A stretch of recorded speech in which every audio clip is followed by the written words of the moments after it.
रोज आपण MPSC previous year question आहे त्याचा अनालिसिस घेत असतो. हे जे प्रश्न आहेत ते तुम्हाला सर्व स्पर्धा परीक्षांसाठी उपयुक्त आहेत. चा आपला प्रश्न आहे पंचशील तत्वे याबाबत. पंचशील तत्वांचा पुरस्कार प्रथम भारत व चीन या देशांनी केला तेव्हा भारताचे पंतप्रधान व चीनचे पंतप्रधान कोण होते, असा प्रश्न विचारलेला आहे. यामध्ये ABCD असे ऑप्शन दिलेले आहेत आणि शेवटी पर्यायी उत्तर सुद्धा दिलेली आहेत. त्यामध्ये अ ब क अ क ड आणि फक्त अ.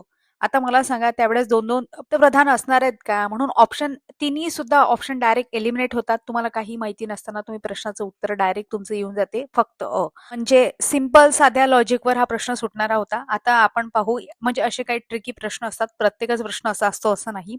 तर याबद्दल आता या प्रश्नाचं उत्तर आहे फक्त अ. अ मध्ये तुम्हाला डायरेक्ट समजलं. उत्तरच तुम्हाला आयोगाने सांगितलेलं आहे. पंडित नेहरू व चाऊ अँड लाई. आता आपण पाहू पंचशील तत्व म्हणजे काय असते. पंचशील तत्व म्हणजे भारत आणि चीन यांच्यातील परस्पर संबंध शांततेने, समतेने आणि विश्वासाने ठेवण्यासाठी ठरवलेली 5 मूलभूत तत्वे, तर आपण पंचशील तत्वे असं म्हणतो. ही तत्वे शांततापूर्ण सहअस्तित्व, पीसफुल को एक्झिस्टन्स या तत्वावर आधारित आहे. हा पंचशील करार कधी झाला होता? 29 एप्रिल 1954 रोजी. पंचशील करार कोणाकोणामध्ये झाला होता? भारत आणि चीन मध्ये झाला होता. भारताचे पंतप्रधान पंडित जवाहरलाल नेहरू होते आणि चीनचे पंतप्रधान त्यावेळेस होते चाऊ अँड लाई. पंचशील तत्वे कोणकोणती आहेत ते तुम्हाला माहिती पाहिजे. पहिलं, परस्पर सार्वभौमत्व व प्रादेशिक अखंडतेचा आदर करणे. समजलं? दुसरं, परस्पर आक्रमणे न करणे. तिसरं, एकमेकांच्या अंतर्गत बाबींमध्ये हस्तक्षेप न करणे. चौथं, समता व परस्पर लाभ.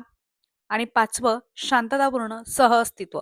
अशा पद्धतीने 5 तत्वे होती. याचं महत्व काय आहे की भारताच्या परराष्ट्र धोरणाचा हा पाया आहे आणि अलिप्त चळवळ आपण त्याला नाम असं म्हणतो. त्या तत्वज्ञानाशी संबंधित आहे. आशिया व आफ्रिकेतील देशांसाठी आदर्श तत्व आहे.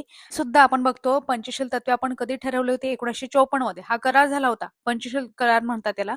मात्र तरी सुद्धा 1962 मध्ये भारत आणि चीन यांच्यामध्ये युद्ध झालं होतं आणि त्यावेळेस आपण बघतो की पंचशील तत्वे व्यवहारात कमकुवत ठरली असं आपण म्हणू शकतो. पद्धतीने हा प्रश्न आपण इथे अनालिसिस केला. पूर्ण सिरीजच आहे. आता तुमच्यासाठी एक महत्वाचा प्रश्न, सोपा प्रश्न. आपल्या स्वतंत्र भारताचे पहिले राष्ट्रपती आणि पहिले पंतप्रधान कोण होते हे तुम्हाला कमेंट बॉक्समध्ये सांगायचं आहे. तसंच पंतप्रधान आहेत आणि राष्ट्रपती आहेत यांच्याशी संबंधित जे काही महत्वाचे आर्टिकल आहेत की कोणत्या आर्टिकलमध्ये त्यांच्याबद्दल तरतूद केलेली आहे ते सुद्धा तुम्हाला कमेंट बॉक्समध्ये सांगायचं आहे. अशाच पद्धतीने पूर्ण आपली सिरीज आहे. सिरीज पाहू शकता. अधिक माहितीसाठी, डेली नोटिफिकेशनसाठी स्पर्धा विश्व ऑफिशियल हे आपलं टेलिग्राम जॉईन करू शकता. आवडल्यास लाईक, शेअर आणि सबस्क्राईब नक्की करा. धन्यवाद.